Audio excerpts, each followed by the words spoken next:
The story begins with Professor Edward Serfens teaching a class at the Rigarden Magic Academy in the town of Herbs Rigarden.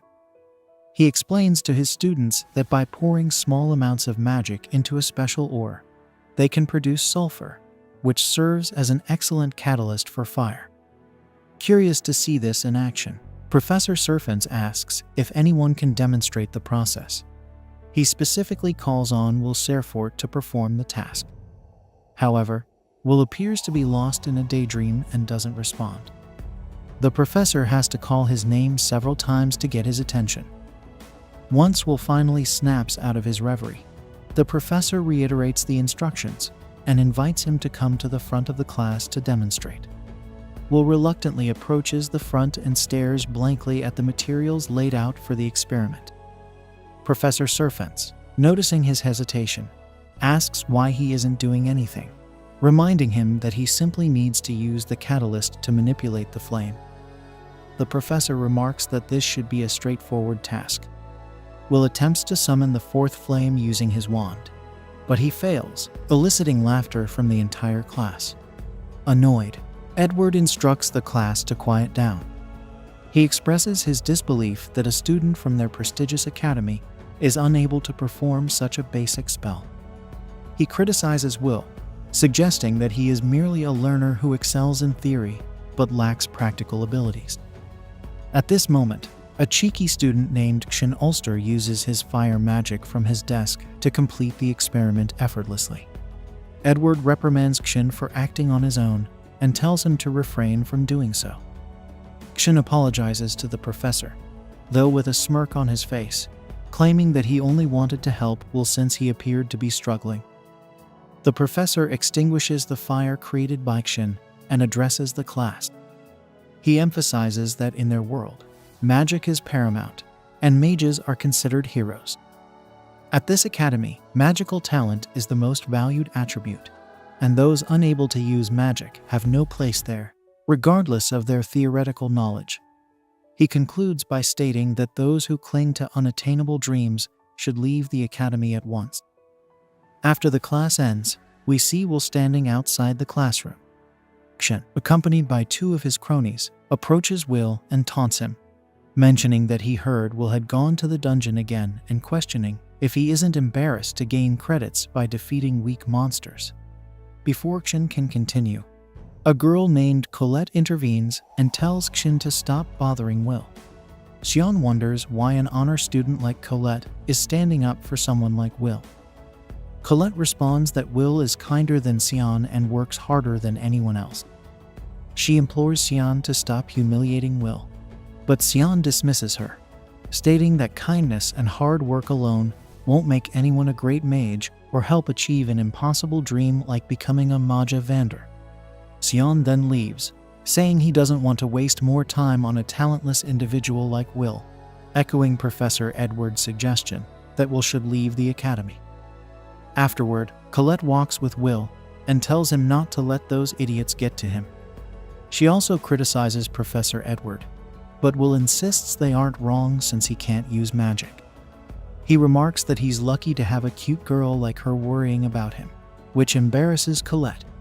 She wonders how he can say such things so calmly. Colette tells him that flattery won't get him anything from her and advises him not to speak to other girls like that. Will apologizes, confused by her anger, explaining that he was taught to praise girls when he was little. He assures her there's nothing wrong with it since she is genuinely cute. Colette, flustered, tells him to stop talking. Colette then reminds herself to stay composed, as she is the daughter of a noble household. Noticing Will looking at the sky, she comments on its beauty.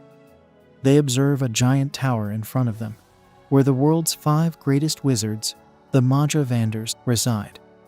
Will notes that the Maja Vanders are up there, holding up the sky for them today as well. The story then explains that long ago, the people of this world were trapped in darkness and unaware of the sky. They lived in fear of the celestial host until 5 wizards emerged to stand against them. These wizards worked together to drive back the invaders and sealed the sky, bringing peace to their world. These 5 became known as the Maja Vanders, a title passed down through the ages, inspiring every mage to dream of attaining it. Colette asks Will if the hallowed Ice Maiden Albis Vina is watching over them today. Will agrees, reminiscing about his past with Alfrea Albis, known as the Ice Maiden. Alfrea, his childhood friend, had told him about the sun and moon in the real sky, and that they could see a beautiful sunset that turns everything bright red. She said it was the prettiest sight in the world and promised that if they became Maja Vanders, they could go to the top of the tower and see it together. Will recalls that it was a promise made between kids, but Alfrea truly became the youngest Maja Vander in history and reached the top of the tower. Despite lacking talent himself, Will remains a dreamer who can't give up on that promise and still wants to stand beside her. The scene then cuts to Professor Werkner reprimanding Will, who tries to calm him down. Werkner is exasperated that Will ventured into the dungeon again, especially going as far as the 7th floor. He warns Will that at this rate, he's going to get himself killed one day. Will apologizes and asks if he managed to earn the credits. Werkner gives him a stern look, but confirms that Will defeated an evil guard, awarding him 2 credit points. Will is elated to hear this, along with his cat, Kiki. Werkner then asks if Will is still dreaming of becoming a Maja Vander. Will wonders if that's so bad, and Werkner explains that to become a Maja Vander, he must first advance to the Upper Institute. This requires a substantial number of credits in spellwork, writing, and praxis. Since Will can't use magic, he'll never earn spellwork credits. Will responds that this is why he's trying to accumulate as many praxis credits as possible. Werkner, however, tells him that it's practically impossible to advance solely on praxis credits, especially for someone who can't use magic. He doubts whether Will can even graduate from the academy. He points out that Will doesn't have enough credits to pass his next exam, and will need 4 more credits by the end of the week. Will realizes that he only has 2 days to earn those credits, and begins looking through his notes to find a monster worth 4 credits. Werkner offers a hint, mentioning that a Baskerville has recently appeared on the 6th floor, and no one has taken it down yet. Grateful for the information, Will hugs Werkner. Meanwhile, Sion, who has been eavesdropping, plans to hunt the Baskerville himself to get rid of Will from the school. The scene then transitions to Will on the 6th floor of the dungeon at night. He believes he can earn the 4 points easily, as he has fought a Baskerville before. Kiki, his cat, isn't too happy about this, recalling that she got burned by the Baskerville's breath attack last time. Will reassures her that they'll be more careful this time and asks Kiki to help him locate the monster using her nose. Afterward, we see Sion and his lackeys in the dungeon. They are confident that this time, they will get Will expelled from the academy. Without enough credits, Will have no choice but to leave. One of Sion's lackeys questions whether it's wise to explore the dungeon with only 3 people. Sion, irritated by this doubt, glares at him. His lackeys quickly switch to false praises to stay on his good side. Determined, the trio moves forward, with Sion thinking that those without talent have no place at their academy. Sion attempts to cast a locate spell to find the Baskerville, but before he can, another monster ambushes them, sending one of his flunkies flying and injuring him severely. The other flunky screams in terror. Hearing the scream, Will rushes toward the sound and sees Sion struggling against an evil sentinel, a monster worth 10 credits. Will is shocked, knowing that sentinels usually reside on lower floors. Sion's fire spells are ineffective against the sentinel, and he is clearly panicking. Will realizes the monster is too strong for Sion. He hesitates, contemplating whether he should help Sion, who has always ridiculed him. He remembers Alfrea's words, calling him the kindest and bravest person she knows. Despite feeling pathetic, he decides to act and blocks the sentinel's attack just as it is about to strike Sion. Meanwhile, Professor Edward arrives at Professor Werkner's office to inform him that Sion and his lackeys have entered the dungeon without permission. He asks Werkner to send his familiar to locate them. Werkner inquires about their location and, upon learning they went to the 6th floor, states there is no need to worry. He uses the crystal on Kiki's head as a relay to see what's happening in the dungeon through a larger crystal. Back in the dungeon, Will fights the Sentinel. Despite landing several blows with little effect, he finally manages to slice off the monster's finger. The Sentinel retaliates, but Will dodges and parries its attacks with incredible speed, confusing the monster.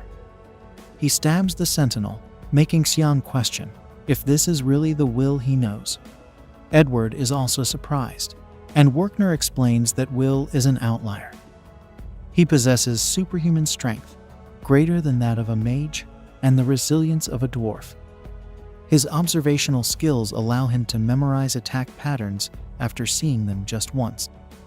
Though he can't use magic, Will is the only warrior in this world of magic. Will predicts the monster's next move, cuts off its hand, and disarms it of its sword. When the Sentinel fires a beam at him, he slices through both the beam and the monster with a single strike. He then extends a hand to help Xian up, but Xian, frustrated and angry at Will's strength, refuses. Back at the academy, Edward is puzzled by how someone without magic can surpass magic itself. He leaves Werkner's office, deep in thought. The next morning, Werkner is once again angry at Will. Frustrated but acknowledging his achievement, he awards Will 10 points for slaying the monster. The story then flashes back 5 years, revealing that Will was also persecuted by his peers at that time. They ridiculed him for not being able to use magic and questioned why he was even at the academy. Some speculated that he had been brought there merely as bait to attract Alpharia, who had since become a Magiavander. They believed that now, with Alpharia's status secured, there was no longer any need for Will, and they were certain he would be expelled soon. One day, the headmaster, Cauldron Janu, summoned Will and Werkner to her office. She handed a knife to Will and then attacked him with various spells. Will protected Werkner, slicing through the spells one by one.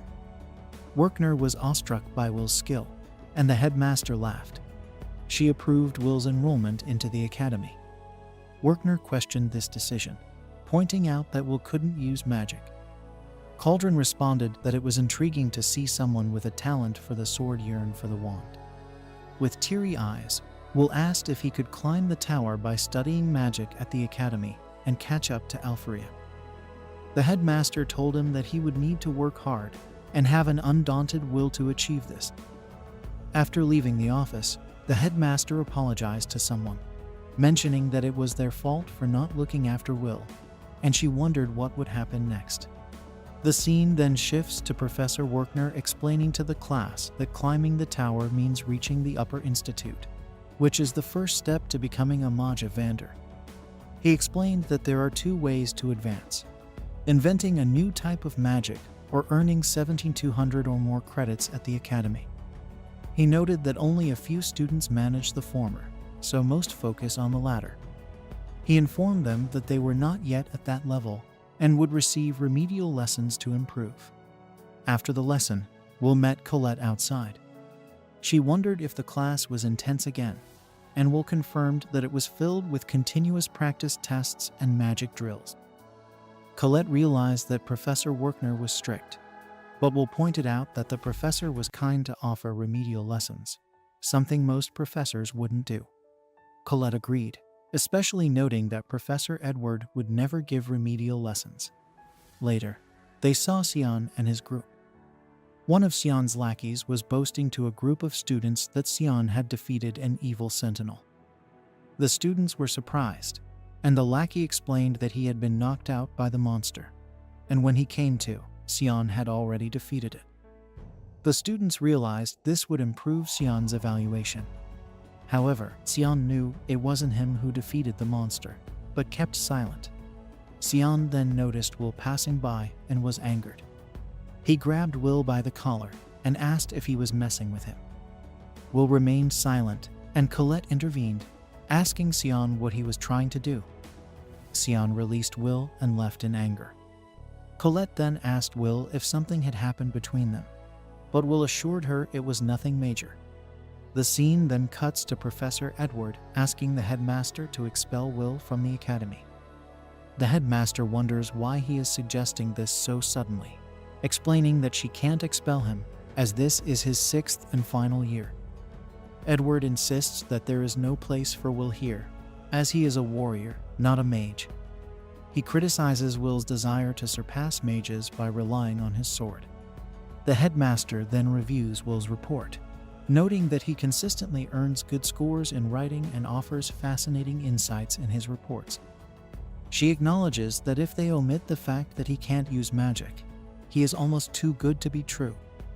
She argues that even if Will can't become a magia vendor, he can still be an artificer or a healer, highlighting his endless possibilities. She emphasizes that the goal of the academy is to produce learned individuals for the fated day. Edward understands this, but points out that the problem is Will's aspiration to become a magia vendor, not anything else. The headmaster agrees that this is a problem and tells Edward to test Will himself. She declares that if Will fails the test, his fate will be in Edward's hands. Edward, with a mean look, wonders if she is sure about this, and she affirms it. Edward leaves with a grin, and the headmaster smiles, curious about what will happen when the Dark Viper mage, a man who knows the most about magia vendors, tests Will. The scene then shifts to Colette opening Will's locker for him using her magic, where he stores his books and keeps his sword. Colette wonders if he is still slaying monsters in the dungeon. Will confirms but mentions he doesn't have permission to use the sword on campus, and his roommate won't let him go if he returns to the dorms. Colette remembers his roommate, Rosti, and thinks they must be close, but Will states their relationship is normal. The scene then moves to the study hall, where Will is engrossed in a book about the Battle of Garzaranso. He discovers that the cause of the battle was the dissatisfaction of dwarves from the otherworld with overwork. Colette reminds him that he already learned about this in class and wonders why he is rereading it. He explains that he is trying to dive deeper into the topic, despite his already superior writing skills. Will tells her he must try his best if he wants to reach the upper institute and relates to the dwarves' feelings. He declares that the power of never giving up is more potent than any magic. Colette, noticing a strand of white hair, worries he is overworking himself and tries to pluck it, but he rejects her offer. Before she can persist, Professor Edward arrives and asks what's going on. Colette mentions they are just studying, and Edward tells Will to come to the spell hall immediately. The scene cuts to the spell hall, where Edward states he will give Will remedial classes because he can't bear to see him fail at spell work. Will is suspicious, and Edward attacks him with a warning shot. He explains that Will's task is to land an attack on him, and he doesn't have the right to refuse. If he succeeds, Edward will award him 5 credits. If he fails, he will be expelled. Edward then prepares a spell to attack, telling Will that someone without talent like him shouldn't even dream of becoming a magia vendor. The scene transitions to Professor Werkner entering the headmaster's office, curious about why he has been summoned.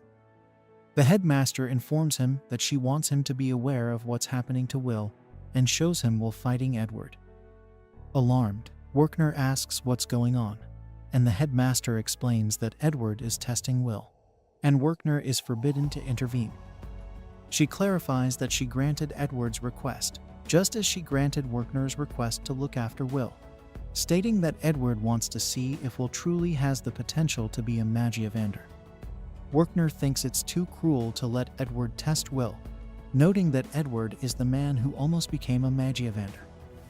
Despite failing in the end, Edward reached the top of the tower.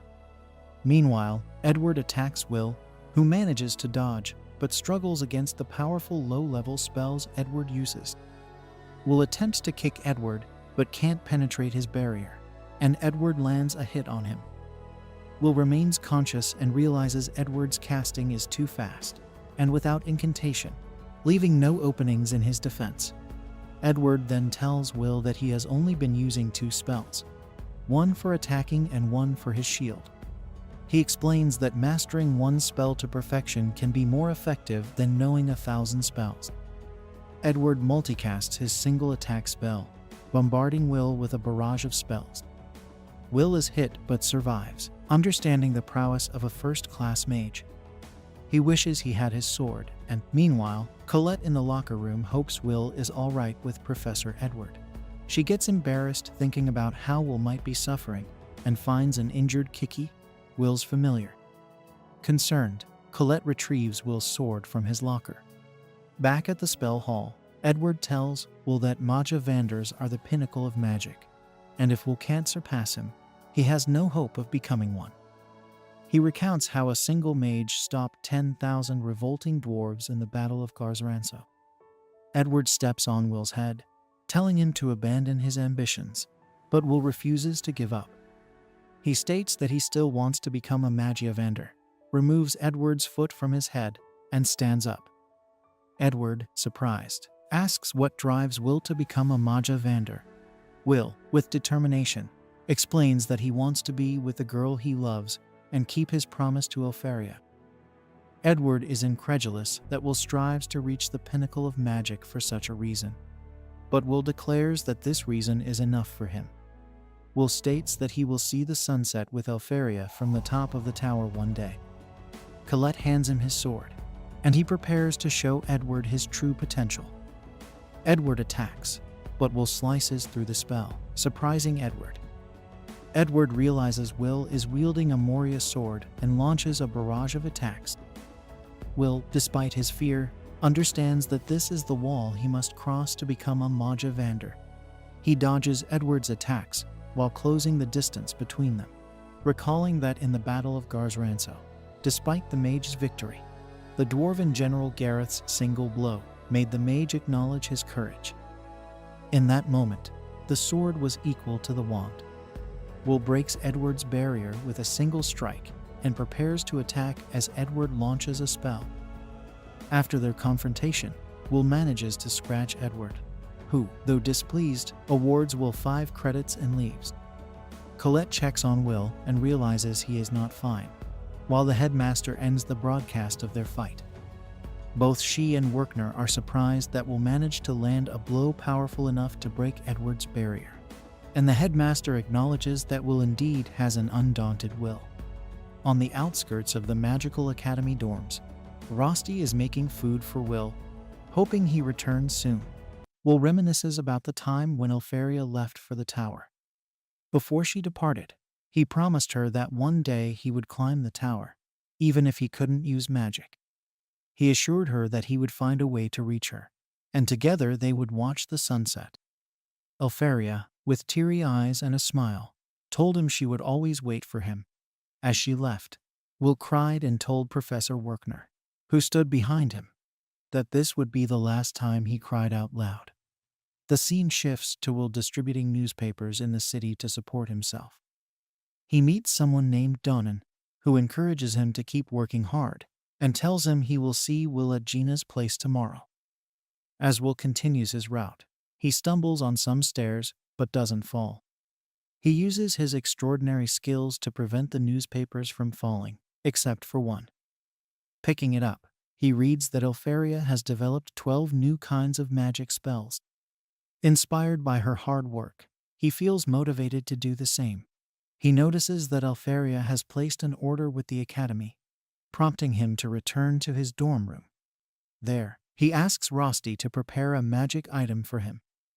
Rosti wonders why Will is in such a hurry, and Will explains, while changing his clothes, that Elfaria has placed an order for magical catalysts from the academy. He plans to skip classes and go to the labyrinth to gather ice cores from the Frostwalkers. He explains that the students will get paid for any amount they can gather, and that he needs his magic item to explore the 4th floor. Seeing the determination in Will's eyes, Rosti can't refuse him.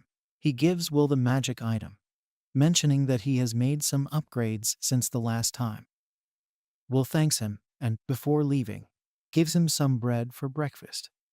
Later, it is explained that the Mage Queen Mercedes once said that everything comes from the dungeon and urged everyone to conquer it using their knowledge. We then see Will on the 4th floor of the dungeon, observing numerous students fighting Frostwalkers. He realizes this must be because of Alfaria's orders, and is amazed at how she can mobilize so many people with a single command. He notices Xian among the students, using fire spells to blow away the Frostwalkers. Xian's, feeling that these small fries won't help him get any stronger, recalls how powerful Will was when he fought the Sentinel. Will can sense Xian's power and bloodlust, realizing he won't be able to hunt any Frostwalkers here. He ventures deeper into the dungeon and finds monsters attacking a female student. He saves her by slaying the monsters in an instant, moving so fast that the girl can't even comprehend what happened. She then notices Will and realizes that what she saw wasn't magic, but swordplay. Will asks if she is okay, and she nervously states that she is fine, thanking him for saving her. They introduce themselves, and the girl reveals her name is Iris Churchill, a fourth-year student. The scene then cuts to Werkner teaching a class at the academy, noting that many students are absent because of Alfaria's orders. He tells the remaining students that creating new magic is such a significant achievement that it allows one to advance to the tower unconditionally. New magic is often named after its creator, he explains, giving the example of the spell Dax Darbikens, named after the ancient mage Darbikens. He encourages the students by telling them they will leave their mark in history if they can create new magic. Although the students think it sounds easy, they acknowledge it's not realistic. Rose then mentions that the news about Alfaria creating 12 new spells must be incredible, and the professor agrees, stating it is an unprecedented accomplishment. This makes Alfaria arguably the greatest mage in history. The entire class wonders if this means ice magic is now the greatest, considering joining the ice faction. Colette admires Will's childhood friend, noting how the entire academy is buzzing because of her. Rose teases Colette, suggesting she might be jealous of Alfaria taking Will away. Flustered, Colette denies this, but the professor scolds them for making a ruckus. Colette then wonders if Will went to the dungeon today for Alfaria's sake. Back in the dungeon, Iris realizes that Will is the book learner with no magical talent she has heard about. Will feels a bit offended, but learns that Iris is a fourth-year student.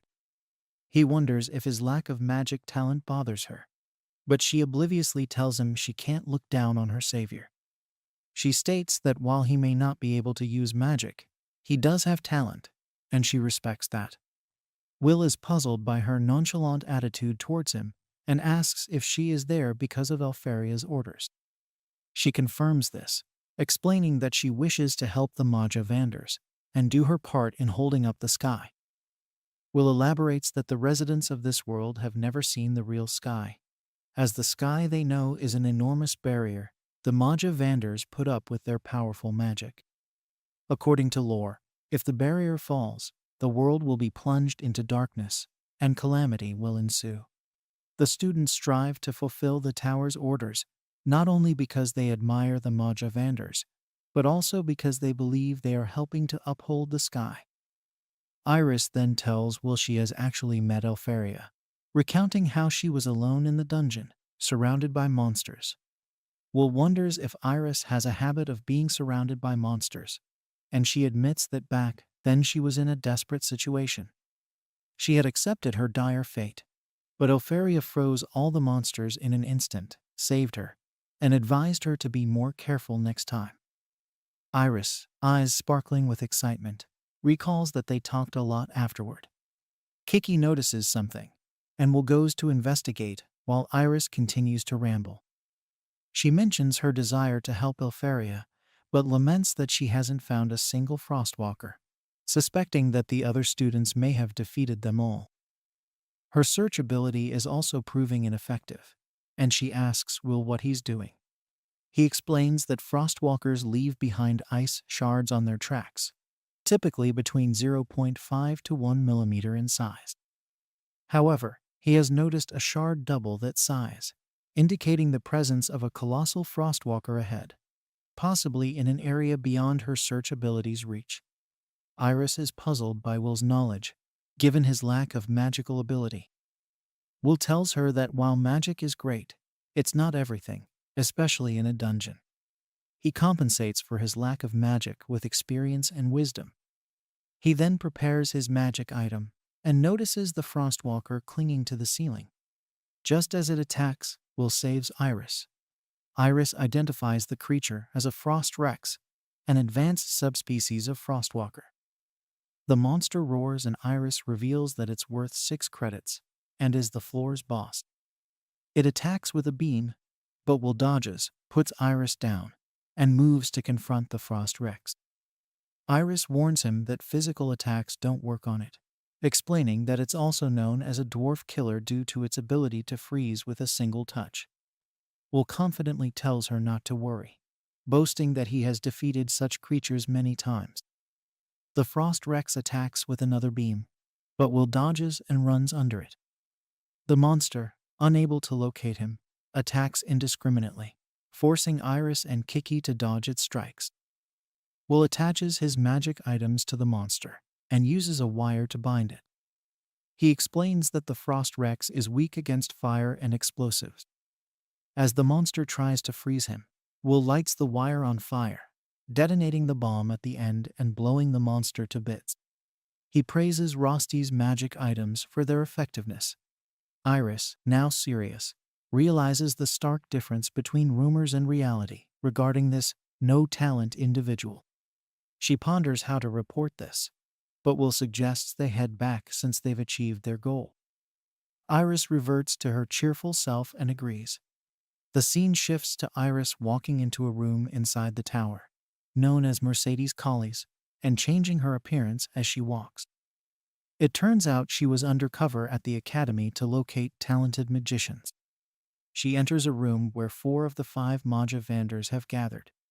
She asks if she is interrupting, but one of them, Carriot, reassures her, stating that if the barrier were breached, the world would have been destroyed by now. Zio mentions that the celestial hosts are likely watching from the other side, but they lack the numbers or strength to fight them. Eleanor stresses the need for elite mages for the fated day to prevent the lore from becoming reality, and asks the Watcher if she has found anyone worth recruiting. Iris reports that she has found a no-talent worth considering, introducing him as Wilserfort. She recommends bringing him to the tower, but Carriot and Eleanor are hesitant about inviting a no-talent. However, Zio finds it intriguing, and Eleanor expresses her disdain for more inferior goods. Zio retorts that Carriot and Eleanor are too rigid, and he'd even invite a dwarf if they were a good fighter. This angers Eleanor, who despises elves and dwarves mingling, and she questions how someone like Zio became a Maja Vander. Carriot intervenes, suggesting they wait until the Grand Magic Festival before making a decision. Zio agrees, noting that talented individuals should naturally rise to the top. If they can't, they weren't talented to begin with. As the meeting ends, the others leave. Elfaria, the last one remaining, is told by Iris that the boy she mentioned is truly remarkable. Elfaria holds the magic core collected by Will, thinking to herself that she will be waiting for him. Afterward, it is once again explained that at Rigard and the Magic Academy, students need 7 and 200 credits out of the 12,000 offered by the Academy to advance to the higher Academy and become a Magiavander. We then see the students in Will's class undergoing a test to earn credits. After defeating some golems in the test, Cyan has accumulated a total of 9,889 credits, qualifying him for the higher Academy. Colette also qualifies with 7,340 credits. Meanwhile, Will is seen fighting a golem to earn more credits. He attempts to punch the golem, but his classmates distract him with their taunts, causing him to lose focus and get hit by the golem. The bullies mock him again, saying this is what they expect from a learner. 2 students, Lahanna Owenzaz and Wignall Linder, then defeat some golems using their lightning and wind magic. Lahanna has a total of 10,100 credits, and Wignall has 10,075 credits, both qualifying for the higher academy. Next, a student named Julius Reinbert uses his ice magic to plant roses on all the golems, activating them simultaneously to freeze the golems. He has a total of 10E48 credits and also passes for the higher academy. Lahanna comments that they don't seem to be slacking, and Wignall mentions it's because the banquet is approaching. We learn that the three of them are the top students of the year. Julius then challenges the other two, declaring that he will use his newly mastered trump card to defeat them. He creates an ice rose as a glove to challenge them, but Wignall and Lahanna destroy the rose with their magic, accepting his challenge. The other students notice this and remark that this is what they expect from the top three. They note that these three are the only students with credits above 10,000, while Cyan is frustrated to be behind them. We then learn that Will has only 5,405 credits, not enough to graduate from the academy. Feeling down about this being his final year at the academy, Kiki tries to cheer him up, but before she can, Julius rudely tells Will to get out of his way. Will complies, and Julius and his lackeys walk away. The lackeys congratulate Julius, confident that he will get scouted at the Grand Magic Games. This reminds Will that it's time for the games again, and the scene shifts to the cafeteria. Colette, eating lunch with Will, tells him that being scouted at the Grand Magic Games is his only chance. She explains that it was never realistic to advance based on praxis and writing credits alone, and that some students with fewer than the required credits have been scouted in the Grand Magic Games. Will knows this is true and notices that everyone in the cafeteria is talking about nothing but the games. It is then explained that the Grand Magic Games are held every 2 years at Rigarden Magic Academy, featuring various contests. High mages from the tower come to watch the games, hoping to scout promising talents. Colette tells Will that different factions will compete to recruit the best students in the games. She explains that these factions are Albai's Vina, the Ice faction, Inkindia Barum, the Fire faction, Ilif Conan, the Elf faction, and Thorzus Faz, the Thunder faction. These major factions are led by the current Maja Vanders, excluding Mysterious Noah. If any of these 4 factions chooses Will, he will be guaranteed a place in the tower. However, Will doubts that he will be chosen, given the many students with more credits than him. He believes he must demonstrate incredible magic to be noticed, but Colette tells him there are other ways as well. She mentions hearing that Watchers sometimes come down to scout talented individuals, but Will dismisses this as one of the 7 mysteries of the Academy. He believes someone like him, with no talent, doesn't have the right to participate in the games and expects to remain behind the scenes, helping with preparations. Colette encourages him, saying he could change how people perceive him by entering the games. Will thanks her for her concern, but insists that even if he enters, he would only participate in athletic events, not magical ones. He reminds her of what happened when he entered the festival in his 2nd year, recalling how the audience accused him of cheating and threw garbage at him, demanding he quit. Colette reflects that it was the worst Grand Magic Games ever, and Will admits that his bad reputation began there, and he still hasn't overcome the trauma. Later, we see the students diligently preparing for the games, creating an atmosphere of excitement. Colette and Will observe this, and Colette reassures Will that even if they aren't scouted by the 4 major factions, there is still a chance to pursue another career, as many scouts from the capital will also attend. Will considers that the games are an excellent opportunity to showcase one's talent, and Colette emphasizes that this is why he must participate. They then head to the locker room, where Will confides that he can't enter the games since he can't use magic, putting his books in his locker. Colette notices a barrier spell on one of the lockers, layered with a soundproofing spell. She asks Kiki to break the spells, and upon opening the locker, they discover stairs leading downwards, with noise coming from below. They decide to investigate. Inside, they find a hidden gambling circuit where students bet on the winner of the Grand Magic Games. The host encourages everyone to place their bets, with most students wagering on the top 3. Colette surmises that the students hid the gambling circuit in the locker room because they knew the teachers wouldn't interfere there. Will is surprised to see Cyan present, who is equally shocked. Colette steps in before Cyan can bully Will, explaining that they just stumbled upon the room. She warns Cyan not to bully Will, threatening to get seriously angry if he does. Understanding, Cyan agrees, and Will asks him what he's doing there since he doesn't seem interested in betting. Cyan isn't interested in explaining himself to Will, and his lackeys do a poor job of hiding his real reason for being there. Will eventually discovers that Cyan is checking the betting odds to see how he's performing against the top 3 students. Cyan quickly silences his lackeys before they say anything more, and Colette teases him for it. She thinks it's typical behavior for a boy, and Cyan asserts that the only reason he's behind the top 3 in credits is due to failing a writing test. He insists that he's not inferior to them in any way and claims he's just as skilled in magic as Lahana and the others. Realizing he's wasting his time explaining this to Will, he leaves with his lackeys. Later, Will attends his potions class, and after it ends, he tries to leave, but Colette stops him. Shyly, she asks if he'd like to explore the dungeon together, but Will declines, saying he has to work at Gina's tavern that night. Colette pouts in response. The scene then shifts to Gina's tavern on Slumland Street, where Will notices the overworked dwarven miners laughing and drinking as usual.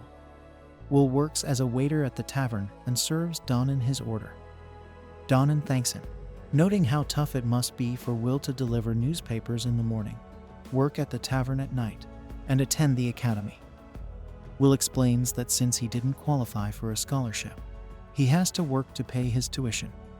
Donnan then mentions that the Grand Magic Games are approaching and wonders if Will participate. Will says he's not interested, but Gina angrily orders him back to work, reminding him that there are other customers waiting. She also points out that the friend he brought along is working harder than him, revealing that Rosti is also working at the tavern, filling in for an absent waiter. Will apologizes to Rosti for dragging her into this, but she doesn't mind, saying she couldn't ignore her roommate in trouble. Gina then asks Will to bring in another helper since one of her workers recently quit, but the dwarves at the tavern insist there's no need, saying Will can work hard enough for 2 people. The dwarves treat Will like a brother because, like them, he can't use magic.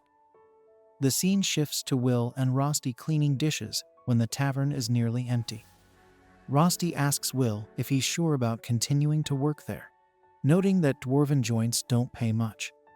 He suggests Will could ask Professor Werkner for a better paying job. Will doesn't want to bother the professor with such a request and explains that he likes the dwarves, they're honest, enjoy drinking, and are skilled with their hands. He appreciates the warmth they show him and respects them greatly. At this moment, Julius and his lackeys enter the tavern. Julius is displeased to be in such a shabby place, but his lackeys inform him that it's the only restaurant open this late at night. They soon notice Will and are surprised to see him working there. Julius sneers, saying this place suits Will perfectly, as he and these barbarians are a good match. Donnan is angered by Julius's insults, but the other dwarves hold him back, preventing him from doing anything rash. Julius, annoyed by Donnan's glare, reminds them that they should know their place, as they fled to this world after their own was destroyed by the celestial host. He adds that unlike the elves, dwarves are treated with contempt, and if they ever harm a mage, their entire race would suffer. Julius then rudely orders the waiter to bring them food and drinks, and Rosti serves them some beans. Julius and his lackeys are displeased with the barbaric dish, mocking the dwarves' culinary skills. Julius even comments that their sweat reeks more than the food. Angered by their disrespect, Will puts down his apron. Julius, acting arrogantly, tells the dwarves to leave their country. Will approaches their table, and they wonder what he wants, as they didn't call for a waiter. Will angrily demands that they take back what they said, defending the beans as a product of the dwarves' hard work and skill. Julius, amused by Will's defiance, kicks the beans onto Will, but doesn't back down. The lackeys then tell Will to leave, but he smashes them into the ground, spilling beer onto Julius in the process. Furious, Julius says it's been a long time since he was humiliated like this. He uses his magic to freeze the entire tavern and attacks Will, who dodges. Julius attacks again, but Will continues to evade him. Eventually, Julius traps Will against a wall and attempts to freeze him with his rose magic, but stops when he sees the defiant look on Will's face. Julius decides that freezing Will here wouldn't be satisfying enough. Instead, he challenges Will to participate in the Grand Magic Games, vowing to humiliate him in public and freeze him on stage. Will, still angry, agrees to enter the games.